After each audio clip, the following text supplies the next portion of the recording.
feel like we're about to have our own UN roundtable meeting, huh? I mean, we're seeing some of us are seeing each other for the very first time. That could be a good thing or a bad thing, right? I mean, looking at it. Hope the week's been going well for everybody. Before we get started, a couple things real quick. I'm going to try to set us at a time to be out of here by 11 o'clock if possible, since I was, apologies, 4 minutes late being here. I guess we can go to 11:04.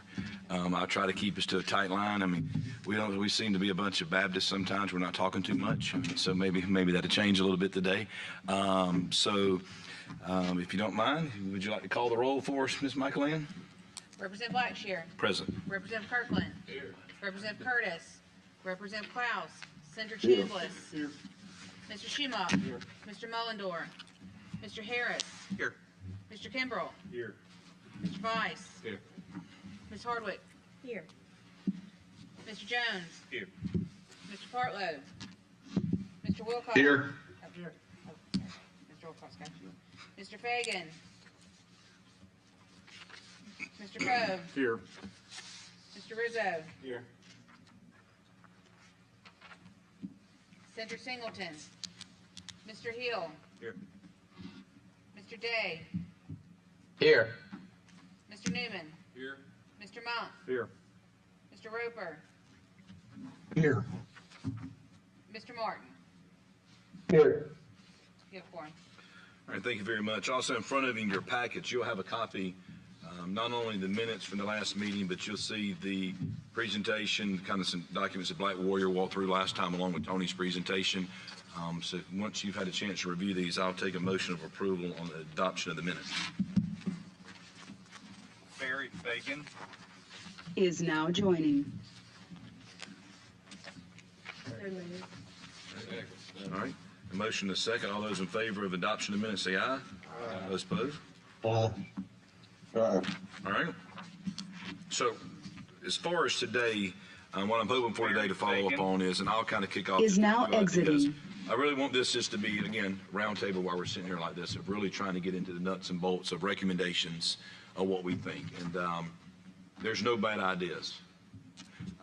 That's why I want to throw them all out there. At the end of the day, we'll capture what the recommendations or the thoughts may be of potential changes. The plan would be to gather those, put them together in a document, and reissue those back out to everybody for them to review.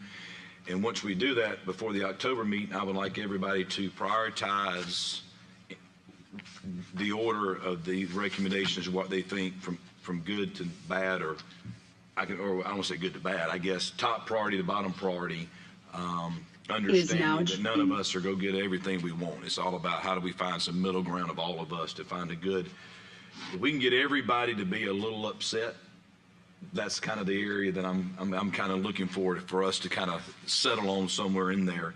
And then hopefully what we can do is I can take those by the time we have the next meeting, but get them put into maybe a potential type draft document of a piece of legislation so everybody can have a copy. And then my thought process would be to everybody take that copy, review it, provide their own red lines back. And then by November's meeting, we can say, okay, here are the changes we've incorporated from all the feedback.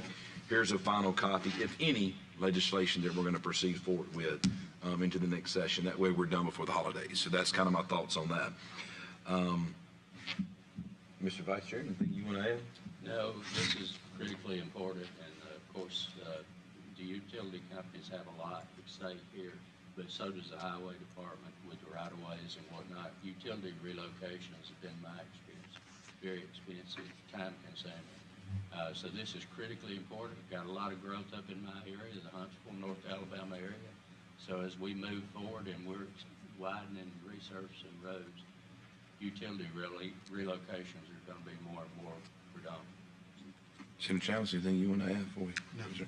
All right, so I guess I'll kick off just a few of the ideas that I'm thinking. And when I say this, it's just, again, it's just food for thought that will end up being bullet points in the document you get, such as, I think things is just first off that from going through this and researching this along the way is number one, I think we've got to identify broadband as a utility. I think we've discovered within this process that broadband is not even identified in the current code and law as a utility. So I think that's one thing that needs to be addressed in legislation.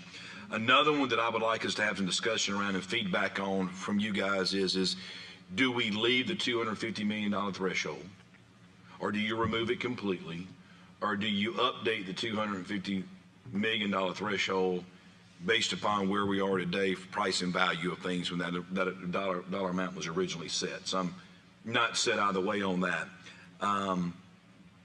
Look, what I've done is Taylor Vice sits on here with me, and we started working on this with him and Justin Bailey back several months ago. And the one thing that I asked him what he would do from this last meeting is really take broadband out of it, since that's their central focus. But could they take a broad stroke across everybody that's represented on this commission to look at some possible scenarios to at least kick off the conversation and some things to consider? So I'm going to ask you, Taylor, if you'll take that now. I know they've been digging and doing some work for us of kind of some broad strokes, and hopefully once he walks through this, it will lead to other recommendations that you have, feedback on what he's got, and then we'll open the floor. And before we leave today, Tony, there is one thing I would like to get some clarification from you after going back and reviewing the presentation last time. I understand the threshold, but on the couple of slides where it was X number of projects that you had, X number were reimbursed for X amount. You go through the code, it's, I feel like you need to be a road scholar to understand some of the stuff in y'all's handbook. That's just my personal take on it. It's not very easy for an engineer outside of IDOT to understand, in my opinion, is what is the algorithm that y'all run through that determines, okay, well, this project is this company's under 250 million. This project is eligible to be reimbursed. We are going to reimburse it, but we're going to reimburse it this amount. How do you make the decisions of this one will be reimbursed, this one won't, this one we're going to give this one this much, this one we won't give this much? At some point, I want to be able to understand how y'all determine that. Because I haven't been able to put my finger on how that works. It's almost like just kind of, I don't know. So I don't want to make any assumptions on that. So at some point before we leave, I'd like to hear it. If we had to do it next time, that's fine as a takeaway, because I know I didn't get to talk to you beforehand, so I don't want to put you on the spot with that. So Taylor, with that, if you want to kick us off. Thank you, Mr. Chairman. And thanks for being the best dressed as well, too, by the way. You win that award. Appreciate it. As Chris mentioned, obviously this is important, not just, and Representative Kirkland mentioned as well, we've got a lot of growth happening across the state, and progress is great. Progress is moving this state forward. But in addition to roads and road projects being completed, we also have billions of dollars going into broadband deployment across the state. And from our perspective, that is equally as important. Connecting folks to roads and bridges certainly is important, but connecting folks to the outside world via the internet is equally as important. And so trying to focus on opportunities to address reimbursements at a level that can assist everyone, not only power utilities, water, sewer, gas, broadband as well. We heard Tony last week or last month in his presentation specific to kind of some fiscal impacts. And I'll say this as well. These are recommendations that we have come up with in concert with other utilities. These are not all inclusive. There are nuances with each provider. Broadband is obviously different from gas, right? There's different technologies that are used. And so I give that caveat from the start to say that there's nuances with each one of these. So to Tony's point, the removal of the $250 million income threshold could cause significant strain on DOT's budget. And, I think we're still trying to get under that and lean on Tony and others to make that determination and provide that feedback.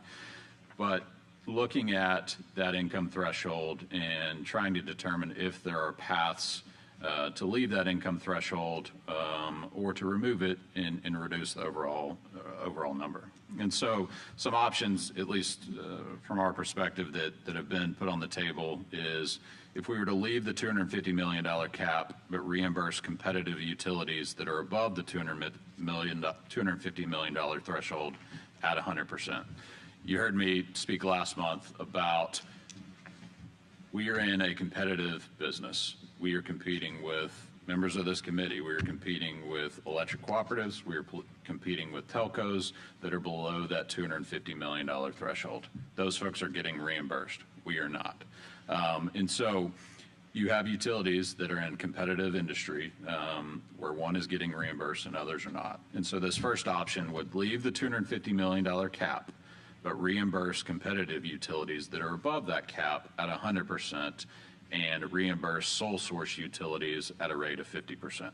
And so everybody else would get, everybody that is above that 50%, or excuse me, above that $250 million cap that might be in power, water, gas, et cetera, right now they're getting zero, they would go up to 50%.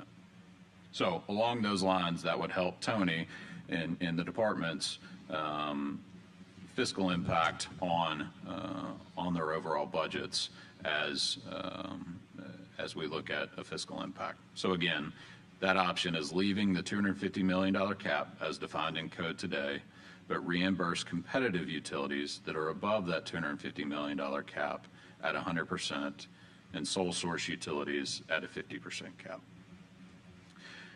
Next option is a little more straightforward. The $250 million cap, I think I mentioned last month as well, is unique to Alabama. It's the only state in the country that has a threshold cap that is monetary based. And so if that $250 million cap needs to remain, reimburse those utilities, not at 100%, but at a lesser percentage. So call it 75%, right? Realizing that those utilities might have better financial standing or fiscal impactability, reimburse them at a level, certainly not at 100%, but below that at a 75%. Next option is kind of in concert with one another. In the option of fairness across all board, we remove the $250 million cap, but set a reimbursement rate for all utilities at 75%. And so there's a scenario now where utility providers that are below that $250 million cap are receiving 100% reimbursement today. Tony spoke to that last meeting. That was $20 million in fiscal year 2023 and $25 million in fiscal year 2024. And so what this would do is scratch the $250 million income threshold, treat all utilities the same, and set a reimbursement rate globally at 75%. Can I ask something on that? So as we go through this, I'm sure others are thinking that, I'm sure Tony's thinking this too, that are you saying no matter what the total amount of the utility relocation would be? Right. 75% of whatever the total is. So no 75% up to X. So right now there's no X identified. Is that what you're saying now? Well, it would be, for example, you've got a road widening project, and you have Alabama Power in the right of way, you have Charter in the right of way, you have Spire in the right of way, and you have call it a small telco, call it Farmers Telco up in Mr. Kirkland's district. Right now, the only person that's getting reimbursed in that scenario is Farmers Telecommunication. What this would do, Farmers is getting 100%. Let's say Farmers is getting 100% in that scenario. What this would do is bring down Farmers to 75% and move everybody else up that if it's currently at zero, bring them up to 75% as well. So you would reduce the overall amount on what Farmers is receiving, but you would also bring out everybody else up to that same level. And so using 75%, you could also use 50, right? And so Farmers went from 100% down to 50, but those at zero also went to 50%. And so it's essentially equaling the playing field regardless of your amount. Now, again, the removal of the 250 would treat everybody the same and treat everybody at 100%. But if that financial impact is significant, this would set levels at that. So removal of 250 would set everybody at 100. If we remove the 250 as well, we could set everybody at 75. Removal of 250, we could set everybody at 100, or excuse me, at 50. Right. Next option is specific to utilities that are above $250 million in income threshold. Most of those, all of those utilities pay into what is referred to as pay a utilities gross receipts tax. That is, it's specific to electric, domestic water, and natural gas, as well as telegraph or telephone services. And so those are taxes that are collected and remitted to the state of Alabama today. Collections of that in 2023 was for over $466 million. Now, the disbursement of that is $14.6 million of that utility gross receipts tax is deposited into the Special Mental Health Trust Fund right off the bat. And then the remainder of the utility gross receipts tax are deposited into the ETF. And so that is taxes that are being paid by utilities today that are operating in the right of way. And one option that we've discussed is pulling out, call it 5% of that, pulling out 5% of that, creating an escrow type account at DOT to reimburse those forced relocations. And so is there a pot of money, call it 5%, that would be set aside of that utility gross receipts tax to be set for providers that are forced to relocate to go after and get reimbursement on those relocations? So the expectation of that be if you had a 5%, once that pot was empty, you knew it was empty, you're on your own from there on out. That's right. You're only eligible up to that. And that's a little risky too. I mean, you've got some of these projects that could take up the entirety of that. But those utility providers that certainly were able to get those funding, it would help those folks get their projects done quickly and moved quickly. Last option that I've been racking in my head is a little unique to all providers, and it's what I've referred to as a life cycle schedule. And so every utility is different. Broadband fiber has a life cycle. Gas has a life cycle. Power lines have a life cycle. Water, sewer, those facilities have life cycles. And so establishing a life cycle schedule within the department, within the utility manual or whatever it may be, and then ultimately basing reimbursement on that life cycle. And so I throw this out as an example. This is not definitive, but say a life cycle of fiber is 30 years. Okay. If that fiber is 29 years old and has been in the ground for 29 years, the expectation of the department is to not pay for 100% of that fiber. That fiber is 29 years old. It's reaching its end of life. We should not be asking for 100% reimbursement. And so is there an opportunity to set a schedule to say, okay, if it's a 30-year life cycle, the first 7.5 years of that product might be 100% reimbursement. The second 7.5 years might be a 66% reimbursement. The third half of that might be a 33%. And so that way you're accounting for the age of that facility. You're accounting for, the end of life of that product. It might be on schedule to be replaced anyways. And so at that point, you're not asking the state DOT to reimburse something that has reached its end of life or is halfway through its life cycle. You would get a certain percentage of that life cycle amount in the form of a reimbursement. That's kind of our list here of options, if you will. And again, cleanest is simply removal of the $250 million income threshold. But if we all agree that has significant financial impact on the state, whatever that determination is, there's options, I believe, that are on the table that will allow us to get reimbursed and not significantly impact DOT's budget moving forward. All right, so question. Does everybody have good records and documentation of the true lifeline of what's in the ground or the utilities? Are they all tracked? I mean, would we know that this one's 30 years, has been here 25 years or 15? Mayor Day, I don't know if you can speak to any of that based on. No, I can tell you, especially small towns. I mean, and my thought is larger cities with engineering departments, most larger cities with engineering departments and, large utility departments, they do a really, really good job of mapping and especially folks like Huntsville Utilities and others do a really, really good job. In small towns like Thomasville, I mean, although I've been mayor for 29 years, I can tell you there's stuff that's been in the ground for 70 plus years, and we locate it with a backhoe sometimes that we don't know is there.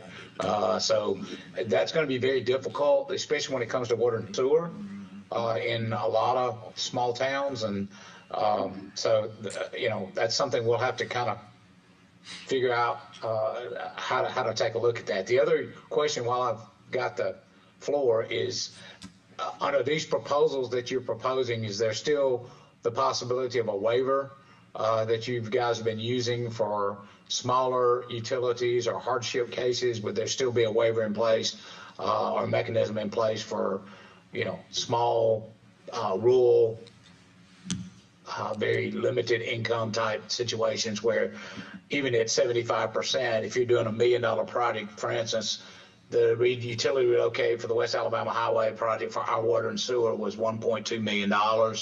So if you tell me I got to pay 25% of that, I mean, it's a budget buster for a little small town like us. So just want to know if there's still possibility of a waiver for those smaller communities and limited projects. Well, my initial thought, Mayor, would be we need that, but I think that's where we got to make sure this is a collective effort amongst us, because we don't need people leaving here going, well, it's not in the new law now, so no, we're not doing it. You're stuck with it. Mr. Chairman. Right. I agree. Mayor, this is Tony Harris from DOT. We certainly would recognize that there's a need to consider the municipal utilities. And I'm not sure we would favor something that puts you in a hardship like that in a new way versus what is now the way that we do that. And we perfectly understand as well that similar to what you're talking about as far as upgrades, if it's a situation where or small towns trying to this opportunity to really upgrade a whole section of the community with this one project, I can see where that you want to limit that in the community. It needs to be specifically designed for that project, and each case would be different. I just want to make sure that there would be some consideration in there, because that's one of the key concerns of small municipal utilities. Two things you're going to have, and you guys already know this at ALDOT, there's not a tremendous amount of maps available. We've done a good job of mapping our system, but I don't know what was put in the ground 70 years ago. But at the end of the day, we want to work to make sure that we get the project done and get it done in a most reasonable cost as well for you guys, but also to make us whole as best possible. And that's kind of why I'm at the table, to represent those folks. So I appreciate y'all's consideration on that. Oh, absolutely. All right. Any thoughts, feedbacks, additional stuff after Taylor? Can't be shy. Mr. Chairman, this is Curtis Travis. Go ahead. Go ahead, Representative. How are you? Well, I'm doing great this morning. Sorry I could make it down. I was wondering, and it kind of hit my mind on thought process, as along this way that we are doing this and going forward, cost share. Is there any way we could have a GIS mapping put in with these utilities along the way so that we can always track them in the future going forward. I know that's beginning to be the trend in engineering now, and that we can have that incorporated so that, 20 years down the road when we're talking about these timelines, we got an idea where they are and what's going on in case we have to do these type of expansions. Any thoughts on that? I mean, Tony, I think it would be a great idea, right? If we had a way to make sure you had to map everything. I mean, any suggestions of how we do it today that would work? Any thoughts, Tony? I mean, it's great in theory. I mean, Curtis, I had to agree with you on that. If that's possible to do. Tony? I think that's a Herculean task to consider. I know now when we're planning a project, we take inventory of what's there as part of our preliminary engineering design work that we do. It's one of the steps that's outlined in that big manual of steps that I showed everybody last month. So that is something that we do going into a project, and of course, we rely heavily on the utilities to know where their infrastructure is. As Mayor Day pointed out, sometimes in cities, especially older municipal systems, and I would think even outside the municipal world, there are times when if that infrastructure is very, very old, there may not be anybody who remembers or knows where it is until you put a backhoe in the ground and you find it. And we have experienced that in some of our downtown areas where state highways run through. We experienced in the Tuscaloosa Northport area a few years ago with a project where they had tied the utility relocation right on the front end of construction and found all manner of things no one knew or remembered were there, weren't identified in the surveys up front. All right, Representative. Yeah, that's one reason I just said it.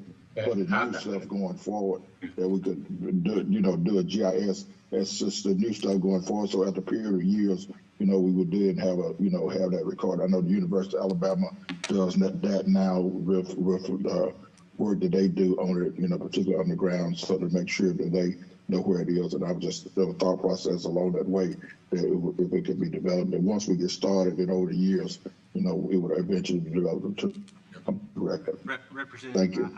I think one way to possibly back into that would be start now. So identify a start date and anything that's permitted. And we may be doing this now to some extent, I don't know. But if you identified a starting date from which you began to plot anything that was done on the state right-of-way under a permit, then you could have a record that way. And we very well may be doing that in some way. I don't know. We're doing that now in Thomasville.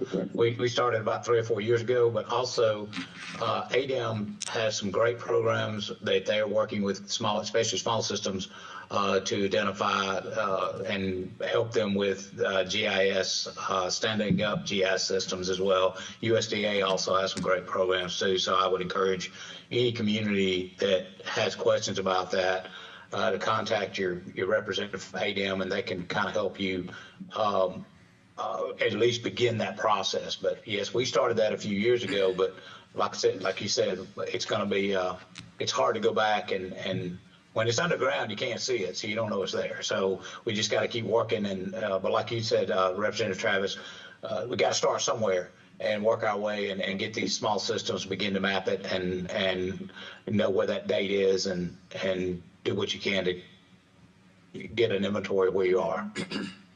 Right, and that's what I was saying, starting going forward as we do this money, and that way we would know it, and as you said, a period of time. You certainly can't figure what's already down there, but at least we would have something going forward. Thank you. All right, got that documented for you.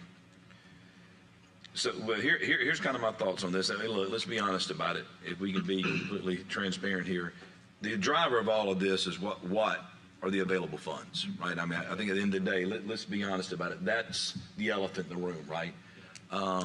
So I appreciate taking all that feedback. I think, though, for us to really wrap our heads around it, I think just my perspective is if you remove the 250 cap, I think there should be a cap, but I don't think the cap should be on a utility because based on the size of their corporation.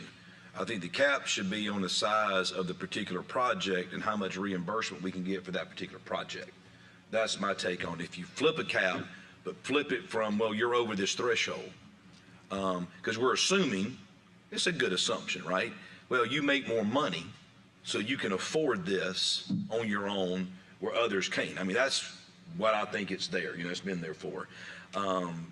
That's my thought of how do we remove it and look at it. I like some of these layouts saying, I think we can actually take some of this and make a puzzle with it, right, and maneuver it around and plug them together somehow. But I think as we go along with it, I think, let's use an example. If I took notes right, I'm not good at note taking, but on your competitive business model, if it's a competitive bid, it would be 100% reimbursement.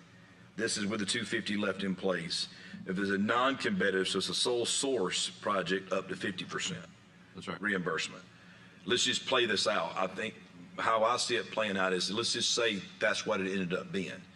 I think it would have to be, and some like to hear this, from the competitive bid is eligible for 100% reimbursement up to X, or sole source eligible for 50% up to X. Now, I think the only way we're ever going to be able to budget and get people on board, I think we're going to have some type of numbers attached to it, so it's just not floating around to be whatever it could be.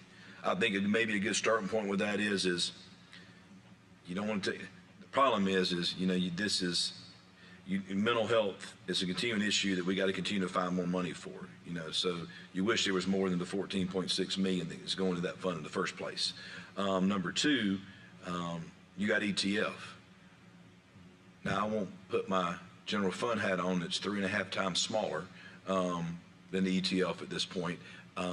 You would love to see if you could somehow, and maybe Tony throw out there for y'all to think about it, if we're able to find, because I know what y'all would like, well, if they find a brand new bucket of money, I'm good for whatever. They don't touch what I got now, I'm good. If we could find a way of, okay, say it's 5%, wherever that's from. Look at ODOT, okay, ODOT, you put 5% in this fund as well, too. That way we're truly matching in the middle, and that's our bucket of money that we have for reimbursements that fiscal year. Right. That's just my off-the-cuff thoughts. Going back to that competitive utility versus sole source utility example too, the example I gave North Alabama with I know using Alabama Power is not a good example because they're not up there, but for the sake of example, Alabama Power, Spire Gas, Farmers Telco, and Charter Communications are in that right away.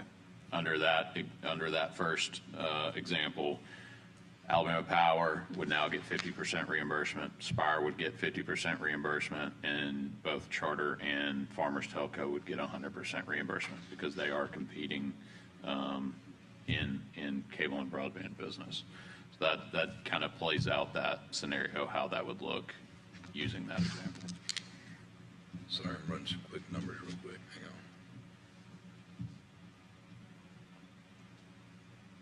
on. Taylor, you mentioned North Alabama. You've got cooperatives up there as well. Right. And kind of echoing what the mayor said as far as cities, your co-ops also can easily bankrupt a co-op. Yep. Doing the same thing. And so I think there's got to be some way to treat everyone fairly. And 50% sole source if it ends up being a co-op. I don't see that happening. Correct me if I'm wrong, Blake, but I think, I don't know that there's a co-op that is above that $250 million threshold. And so in that scenario, that co-op wouldn't be impacted because they're not above that $250 million. This is leaving that 250 in place, but setting some parameters of how those folks over 250 million would be reimbursed.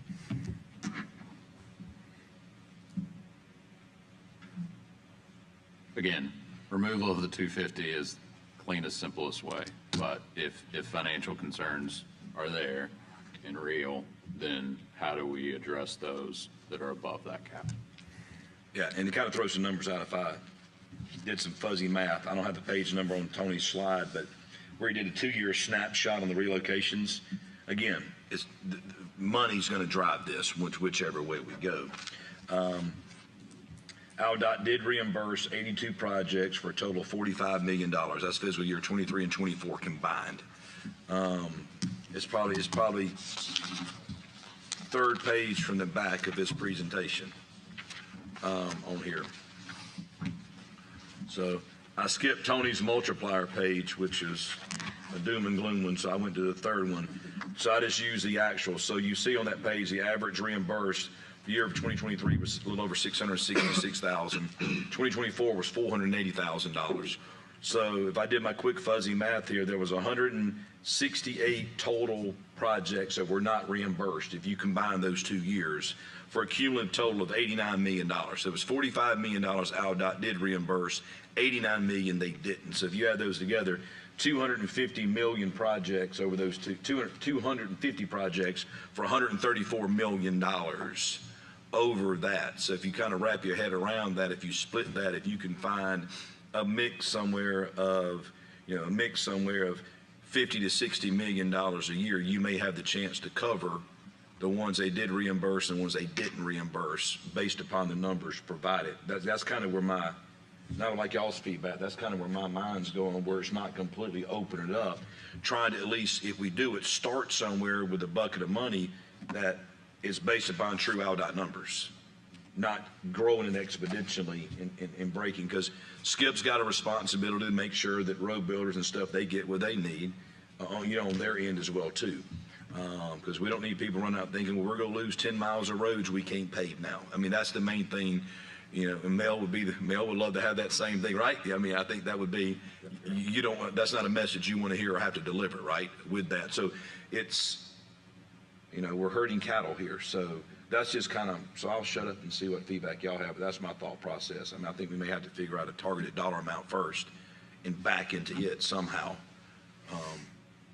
Mr. Chairman, remember the caveat that we know the amount we reimburse on the number of projects that are outlined in the table. FY23, 30 relocations, $20 million. FY24, 52 relocations, $25 million. And that's a big jump in the number of projects, and the number of the dollar amount didn't jump a lot. And that's just the nature of the work being done at any given time. But we don't know the dollar amount of what we do not reimburse. We tend to think that it would be larger relocations because those are going to be bigger companies. So a lot of factors go into that, but we tend to think those project by project, relocation by relocation reimbursements would cost more each. So that's the reason for the multiplier. So if that's the case, then you would like them numbered this amount then, right? Because I'm taking your average, which the argument back to rebuttal of that is those averages should be lower than what the ones we didn't reimburse, right? So AlDOT may want to be able to get on board with that amount because it would be lower than if we went and tried to figure out what the bigger projects would be.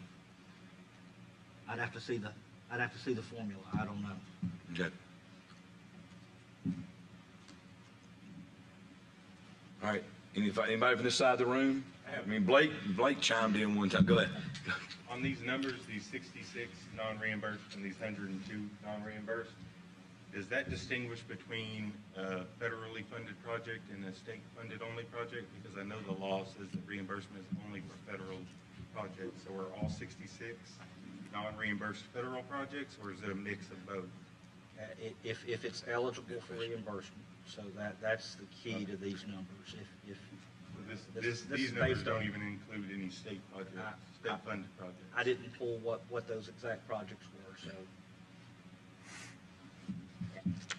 A dumb question, but. There are none of those. If we're doing, I can ask a pretty dumb question. If we're talking about 5% coming out of the utility tax, if you've got a huge project, let's use North Alabama, whether it's a data center, AI center, you're talking about a lot of energy, you're talking about probably a lot of broadband or internet capability.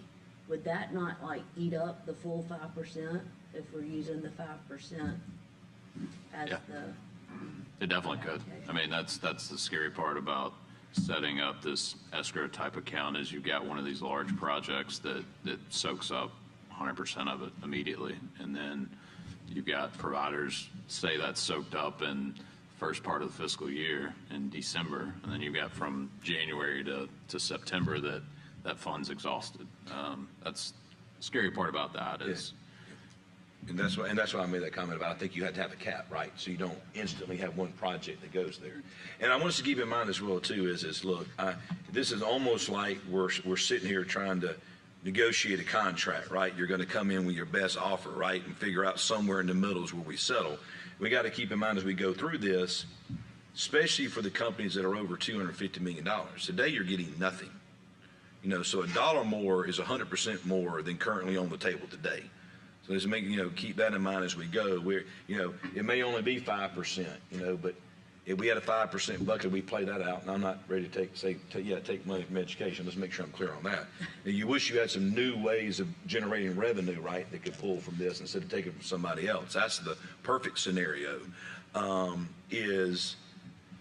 That's 5% that you got specifically that would be going to line relocations that you don't have today. And so it's kind of we got to crawl before we walk, before we run type perspective with it. Right now, we're just laying in the crib. All right, other thought? Great question, by the way, on that, just to get full clarity. Got just a few comments, Mr. Right. Chairman. Mm-hmm. There are no distribution co-ops of the 22 that are over 250 million. We kind of fall in a gap between the 250 and pauper status. And Tony knows what I'm talking about there. It's just like in Mayor Day, our countywide water systems, small city systems, they can present paperwork showing their financials, their equity, and the state can make a decision, and often do, issue a variance in order to pay for those. Cooperatives, however, that we try to maintain a certain percent of equity, and that percent of equity keeps us where we can financially borrow money, which is pretty much you lose your chance for that same thing, even on a project that could hurt you. It's kind of like you can afford to borrow the money, and so those were one things. And going back to Taylor's, just a couple of comments. Electrical suppliers and utilities in the state of Alabama are not competitive. The Territorial Act of 1984 specifically draws the line on who can serve what. Anything over 2,500 kVA is marketable and can be bid on, but it's the same poles and lines regardless. And as far as an aged system, and Tony can elaborate on this more, on the projects that we do that are reimbursable, there is a betterment percentage that we have to determine based on that. So it's not always 100%, because if you're taking down small wire and putting up larger and you're hardening your system, which is what you want to do since you've got to move it anyway, then you pay the difference in what was there and what you put up. And that's about all the comments I have. And just to clarify a few things for non-electrical people on the commission. All right, thank you.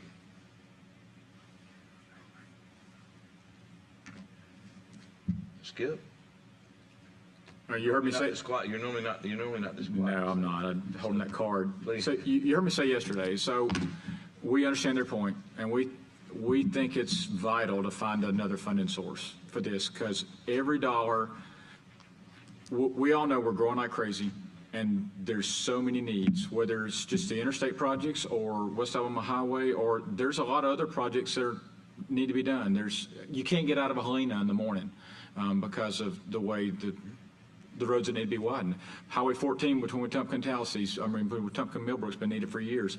Projects like that are going to be affected, and those are the ones where utilities are going to be relocated. And so every dollar we spend is going to affect the ability to widen a roadway somewhere, which is going to mean that's going to affect us all getting to where we need to go, but it's going to affect, and we're sitting over here, I'm going to point out to them, the business community. We can't, all these businesses that are coming or growing from the game plan are not going to be able to move their goods or get their people to work because they're going to be stuck in traffic. So it's vital. We don't have enough money to do all the needs we have now, so we need to protect the resources that we have in the long run and find additional ways to fund this so that we can put the money to actually building roads.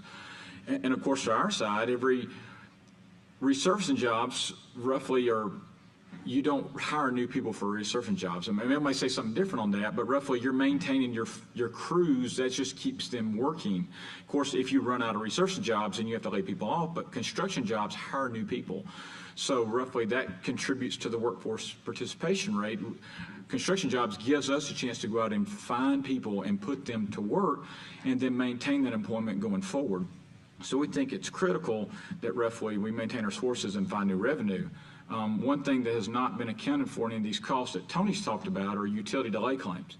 And I've lived on this from both sides of the table, is the fact that all these numbers are talking about are the planned construction costs to relocate. It's not the fact that now we've gotten into, we're widening 280 or 21 years ago between Talladega, around Talladega, Winterboro, Talladega.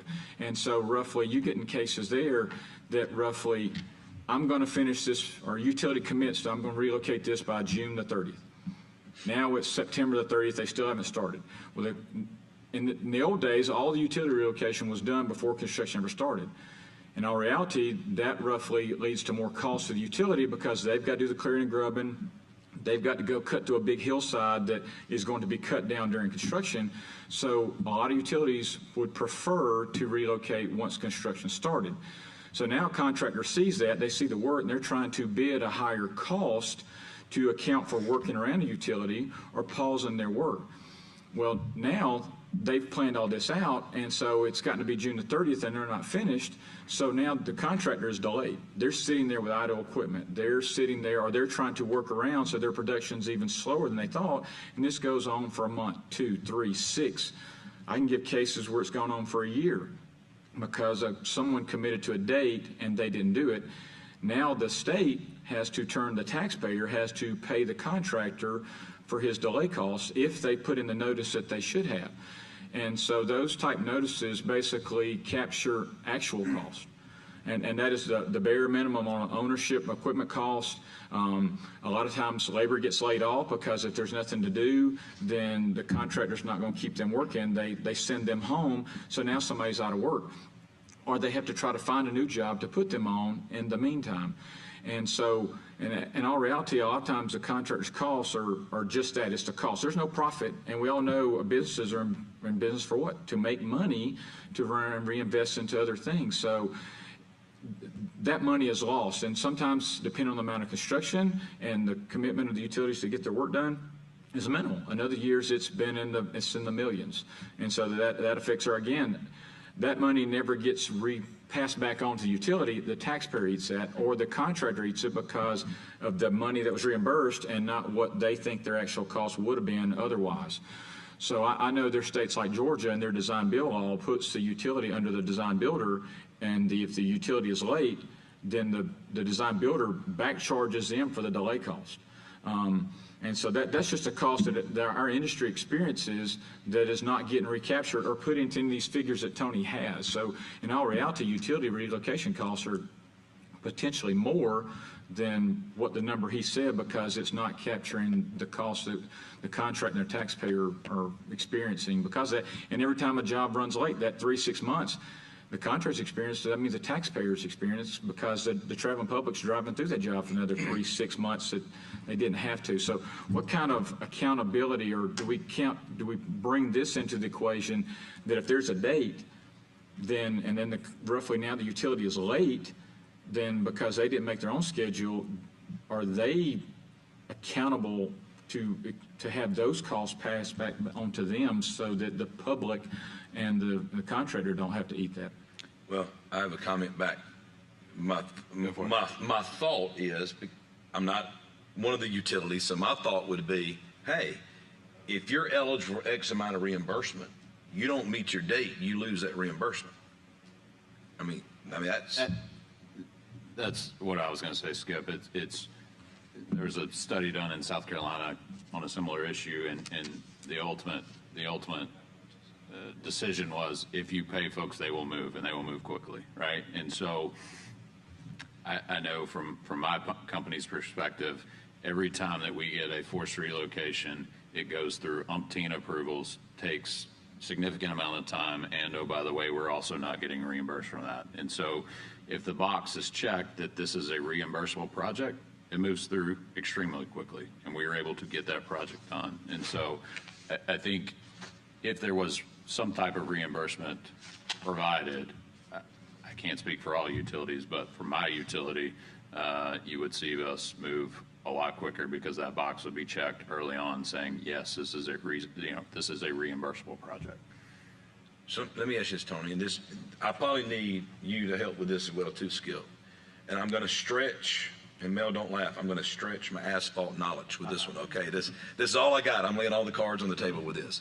I understand that, I want to talk about a cost of a mile of paving. Now, I understand on the state highway, if I'm milling it, I'm putting a different binder down, I'm putting my ALDOT specs down, I'm having to pay to have it cores drilled to make sure my core samples are right. Then I'm coming back with thermoplast and my reflectors. So there's a lot more cost on a state road. So from a state road, what do you think a mile cost? If you're truly doing the milling it down, which would typically be probably 3.5 to 4 inches, building it back up with the binder and wearing surface and all the way through. There are people in the department who constantly monitor that based on bid prices every month, and there's a report that circulates.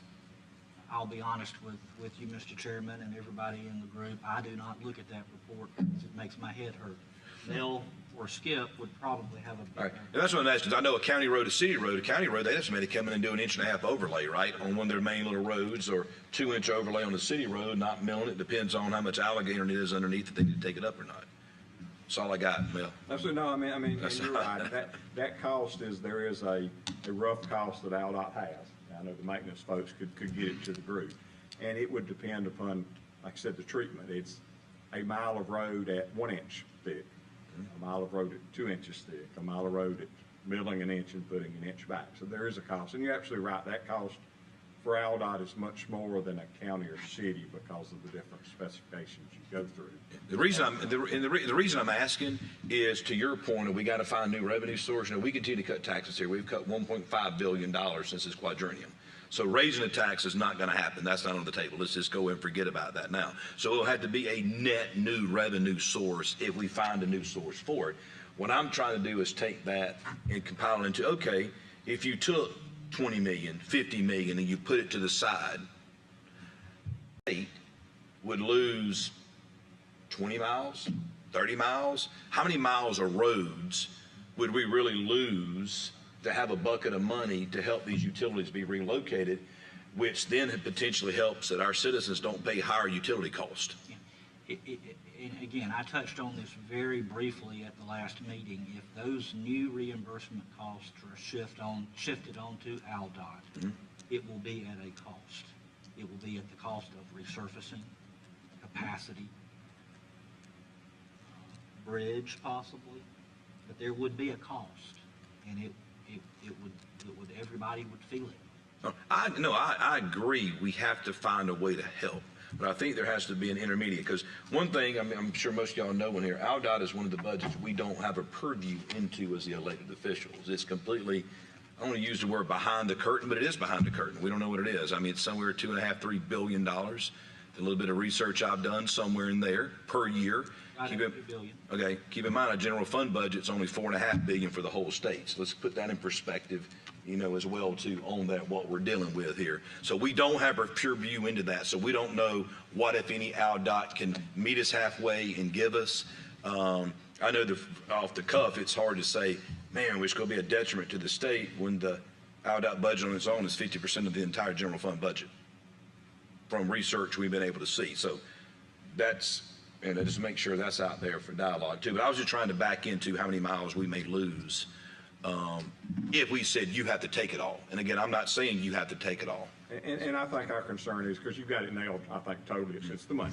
Okay, that's what it's about. For our concern, you talk about less paving, that's sort of what, from our point of view, we're already seeing less. We're seeing 30% less already. A lot of that is ALDOT's priorities on what they're doing, and that's their business.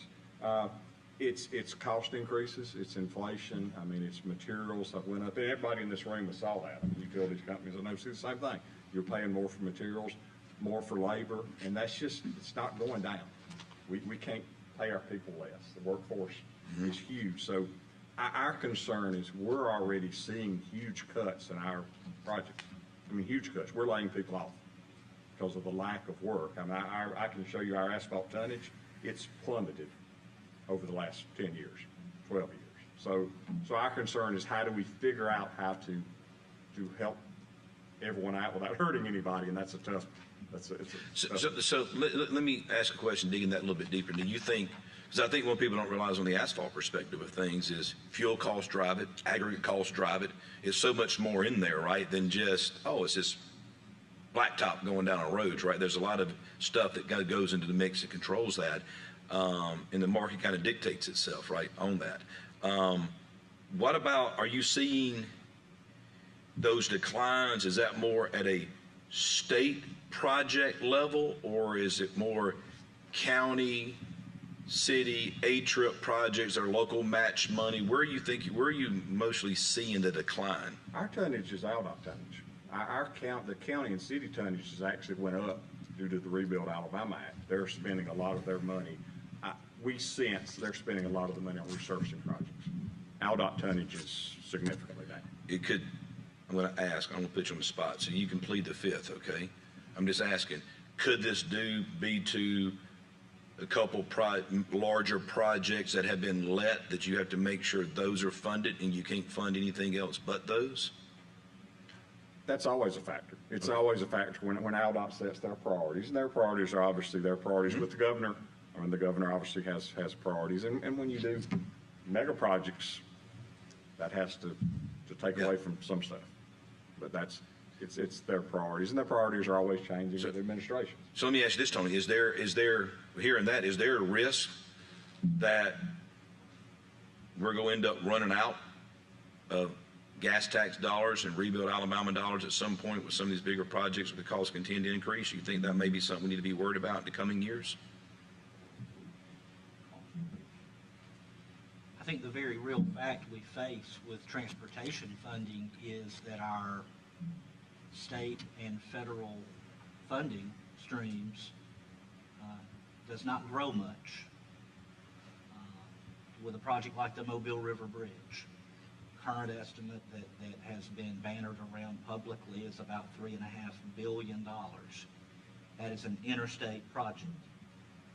One of the worst bottlenecks on Interstate 10 across the southern part of the United States. The federal government in 2014 very bluntly told us, do not expect a lot of federal money on this project. To date, we've managed $675 million in discretionary grants, and be very clear, those are discretionary grants. That's a pot of money we had to apply for and seek. To date, the federal government has not applied any additional money to that project. If we were to try going at that project out of the current stream, it would break the program. There's a lot of things that would break the program, and I think that's the concern we have. To come back around and address your question, the pot of federal money, a lot of people have this misperception that as long as you can throw state match at federal money, you can draw down endless amounts of federal money. That's not how that program works. They tell you as a state, your federal allocation this year is $800 million, $900 million. and they give that to you in a 5-year federal funding. So, I think what the approach has been at ALDOT has been one where we identify priorities across the state in concert with the governor, but also in concert with local officials all over the state through our STIP process that I outlined last month. And that's how the priorities are set. And we try to make those work within the revenue streams that we have. Well, and that's what Senator and I were just talking about. Let's make sure we're clear, too, for a feather in y'all's cap. We're already drawing down 100% We are. of what we can get. Let's make sure we're clear. We're not leaving money on the table. We're not. So his point when he said wish there could be more, that would have to be new money there. So we're getting 100% of what we can. Always have. Yeah. So appreciate that. I just want to make sure, for clarity purposes, we're not leaving something, a stone unturned. All right. Yeah, I mean. A point on cost. So you asked Mel certain things. So one thing that factors in the cost too is you take a research jobs. There's more and more of those now at night, and that increases the cost because of potential productivity. But roughly you need to pay your people more to go out and work in the middle of the night versus in the daytime, and that's really to benefit the public.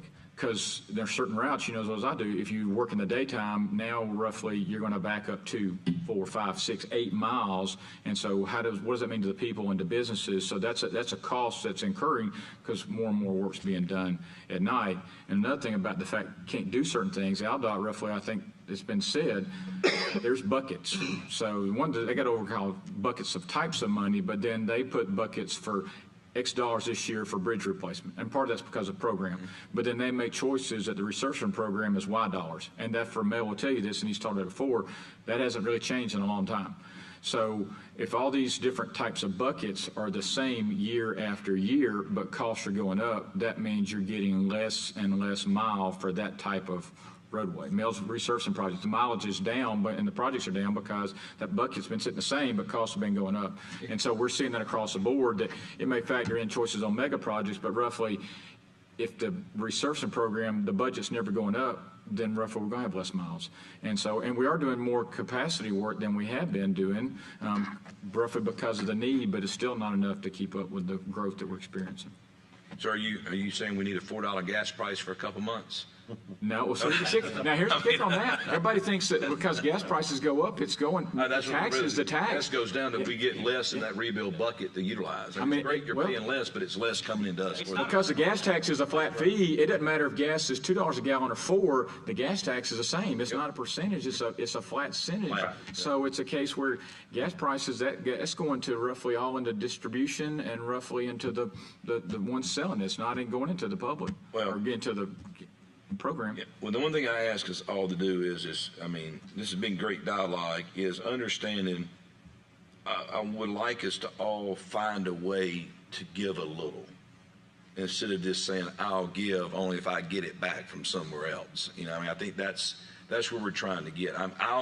I'll take away the topic of, hey, if we're interested in trying to find a bucket of new money, I'll take that away from the collections of the utilities tax, the gross receipts tax on that. I'll take that away myself and see if there's any appetite to do anything with that.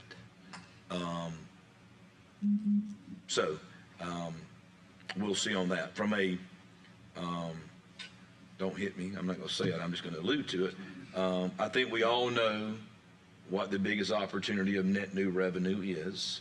You know, maybe a year or two that one day has the opportunity to be put on the table and decided. I mean, I think that we're getting to that point now to where we continue to cut taxes, which we need to support, but at the same time for product. This ain't going to be the only thing that comes up, right, that's going to require additional funding above and beyond what we're already getting. Unless we get a influx of sales tax. You know, and of course, people forget too, when you cut the grocery tax, which is great, we need to do that. We need to keep doing that. But it also takes down dollars you have to spend on things as well too. So we got to find that tightrope that's on fire, balance to still cross it somewhere in there. So I'll take that piece away. We'll recap these. Taylor, I would like to sit down if you don't mind, and whoever, and Tony, you as well too. Maybe let's let's just run some scenarios that maybe we could put together and email to everybody saying, hey, we got together, here are 2 or 3 scenarios. If you had to pick 1 or 2 of them, what would that look like? And then if we could maybe at least potentially agree on a blueprint, a framework of some type of example, then we can plug in, how do you fund it from that? What? You got anything? No, I'm okay. Anything, I mean, any thoughts on that, Senator? What do you, I mean? Yeah, you know, what we're talking about here is just a real tug of war. It's a tug of war between construction of roads and bridges and utility relocation and the costs there. And, you know, in some ways those are opposing groups in this sense, because we're both striving for the same dollar. We've done a lot, in my opinion, to try to get DOT more resources to do their work with by, you know, the 2019 Rebuild Alabama, and then also the elimination of some of the general fund demands on DOT.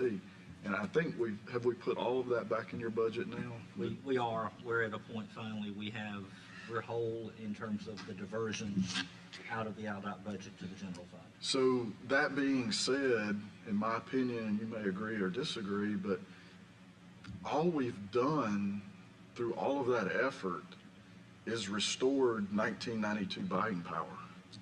We haven't advanced because of the cost of everything going up and all that. So, you know, although we did add, you know, the 2019 rebuild, that was really just an index to get us back to 1992 buying dollars. We didn't really get ahead. And there's good reason for that. There was only so much we could get through the process. I mean, it is what it is. So, you know, I'm sympathetic on both sides because of just my background, and I don't do DOT work, but construction type work, and then also utility work.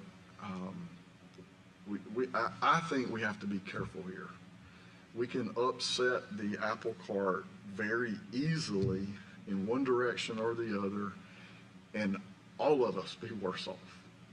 That's how sensitive I think this subject is. So at the end of the day, we've got to figure out what's our duty. Our duty is to the citizens. Our duty is not to the DOT. It's not to the different utilities. Our duty is to the citizens. That's who's paying for all of this, whether it comes through gas taxes that go to the DOT or utility rates that go to the different, that's who's paying for all of this. So in my opinion, the best thing that we can do is figure out how to be more efficient. And some of the things that Skip's talking about with the delays and people waiting, you know, dollar waiting on a dime, waiting on a dollar, whichever saying is, that's a big deal.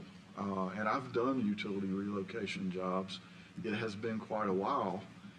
It seems like some of those the DOT did, or the DOT's contractor did grading, clearing and rough grading. Some of those they didn't.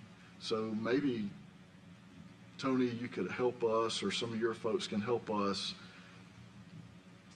Do y'all still do it both ways? Is it all utility doing? It doesn't make sense to me for a utility to go and clear a 20-foot path, and then a few months later, a road builder come back and clear, you know, from there out. You can mark that clearing limit one time and go in there and clear it all way more efficiently than you can do a path and then come back. I don't know how that's done now. Is there any room for improvement there? May not be. I don't know, but I do know that the more efficient that we can be so that nobody is waiting on anybody else. You know, Skip, one question I had is some of those that are waiting on others, are those smaller utilities typically that are being waited on, or is it across the spectrum? It probably has a tendency to be the bigger. Years ago, because of the big cut that's got to be done, water lines was one of those things a lot of grading contractors or there's subs that do that kind of work, it became more efficient to put those items in the contract. And so roughly, you see a lot of the grade and drain projects, if there's a small water utility in there, that's been made a part of it. And that's been a good thing. And the road builder may do it or he may sub it, but it's his responsibility regardless. Now, I will say this, the practice that started, I know where it was and was greatly involved with it, started with doing clearing and grubbing projects. And roughly between Dable and Ellick City, that was the first time that was done in the late 90s, early 2000, came through and did a special project just to clear and grub and do the erosion control and then turn over the utilities. That was a burdensome to the department because that was another project on its own that you had to process plans, let, and so forth. So there were 3 other projects this has been done. One was on Anniston on the Eastern Bypass. That was done more for UXOs than utilities. But the State Route 21 project between Warrenboro and Talladega had this. And then I know the guy who made this happen on 181 down in Daphne in Spanish Fort area that roughly put it all in the contract. You let it, phase 1 construction was put up signs, do all that, clearing and grubbing, and then get all the utility dates, find out what the worst one is, pad it a couple of months, turn it over to them. They come in, do all the relocation on a cleared surface, and then roughly at that standpoint in time, the contractor comes in, now they have a cleared right of way, utilities are relocated. That way everything ought to be able to be mapped and so forth, and then they get to work. Now they may have to deal with some cuts, but at least they don't do any clearing. But roughly at that point in time now, a contractor knows, and he knows that going in. He bids a mobilization, get into the work, bids a demobilization. Is now exiting. Comes back, and now he has a full-fledged open right of way. Everything's done to take off and work. That has worked. They still had some hiccups, but it works better than trying to work around each other. Yeah, I would think so. And I think it depends on the area of the state. The more southern, where you don't have the ups and downs, you don't have to have that clearing, the rough grading issue.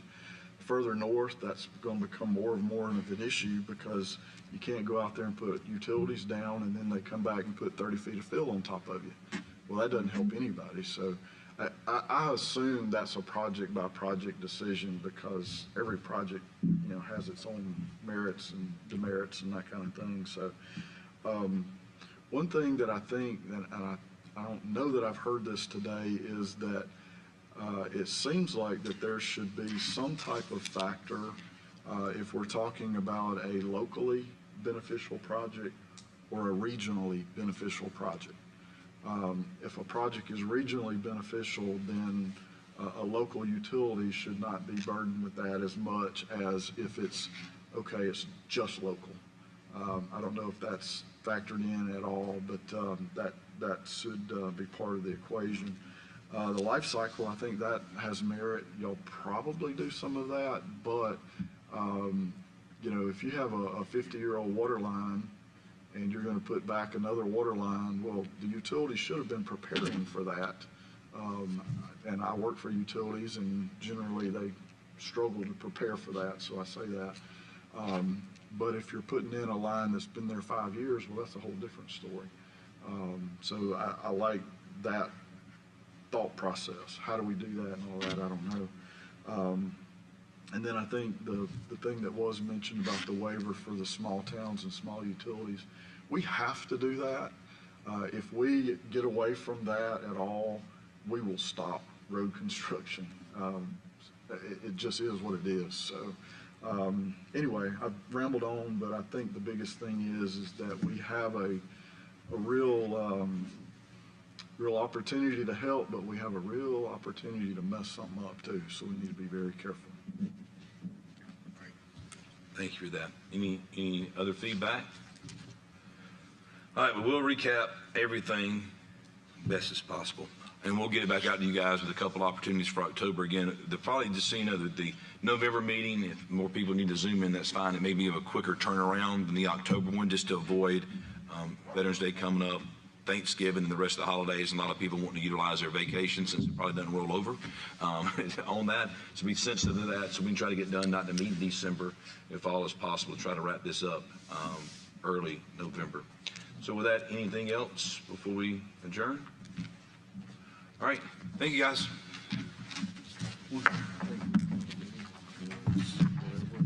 Taylor. I will make sure to do it this time.